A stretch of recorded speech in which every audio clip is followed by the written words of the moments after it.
Cartaventura Lhasa. This is the second game that I play in the Cartaventura system, the previous one being Vinland. You may have seen my video for that one, and you may remember that my conclusions were that that game, I saw potential in the system. The system is one that appeals to me very much, but I just didn't like the execution in that one. So let's see what the situation is in Lhasa. I'm going to give you an introduction to the game system in case you haven't seen the other video. You can jump to the conclusions if you know how the Cartaventura games work. So what we have here is basically choose your own adventure book in card format. So instead of having a bound book, you have a deck of numbered cards. They're double-sided with a lot of illustrations, and the idea is that some of those cards will be instructed to place them on the table to create a map, and then you're navigating that map, and some of the cards will present you interactions such as, if you do this thing, do that thing, you go to that card, if you do this other thing, flip this card. So you have about 70 cards, and they're double-sided, so it's about 140 paragraphs or equivalent. 140, again, content, elements of content, which can be a lot of text in small print, or it can be a single illustration with a decision you have to make about it. It can be a map, parts of a map. And that's really the fact that you can create a map on the table with these cards, to me, is basically the biggest advantage of having cards as opposed to having a book. Because yes, you get that board feel as you're exploring an area, as you add new cards because you're reaching new areas. And to me, that's very effective. It is a system that I think I experimented for the first time with Seventh Continent, which is a game that I like very much. So I like this one also. I see how it is not necessarily for everybody, because it is a book, a game book kind of experience. But then I have a whole section, I have whole videos about game books, because it's a medium, it's a style that I like very much. But I see how some of you may even question, why is this thing on Board Game Geek? It's barely a game, and I think that criticism may even have merit, but I like game books, so I don't mind this at all. I play the game Solitaire. You can play Solitaire, you can play Cooperative. The game says here 1 to 6. I don't think I would want to play this on a game night with 5 friends. I don't think that having a map on the table and one person reading cards is just so compelling for that number of people. And I guess the idea is that then you're gonna make decisions together. But one thing that I had, especially with Vinland, is that I didn't feel that there were so many decisions to be made. Also, Vinland, one problem that I had with is that the story was broken into different branches, almost like different mini stories with different protagonists, which I felt was like throwing away a story as I was getting excited about it and starting a new one. You don't have the problem in Lhasa. In Lhasa, there is one character that does things from beginning to end.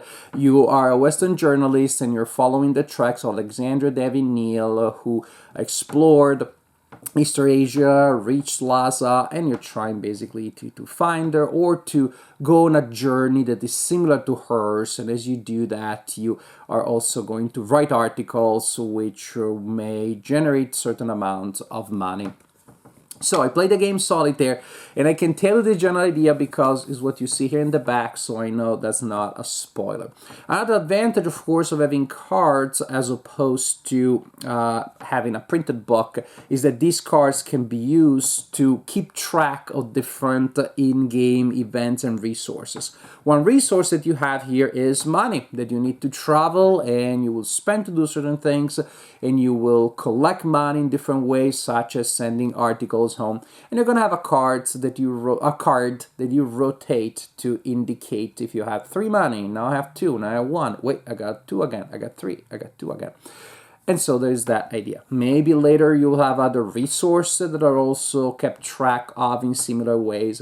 So that is the one element. Well, the map is different from a Choose Your Own Adventure book, and then those specific in-game elements, such as keeping track of resources, that you don't have in Choose Your Own Adventure books, but you have in other game books, such as Lone Wolf or Fighting Fantasy, for example. So to me, it does feel like a story-driven experience with in-game elements, and that's fine, and that's good. One problem that I had with Vinland, on top of, again, multiple protagonists, is that the story felt like it wasn't branching out quite as much. Now, here you still have a limited number of endings at the end, but I felt that this one gave me a lot more options. It's one journey that you're taking, and you start from a location, and you can make different connections, you can make different allies, you can try to go in different ways, and as the game progresses, you do see the map develop in different ways based on your locations.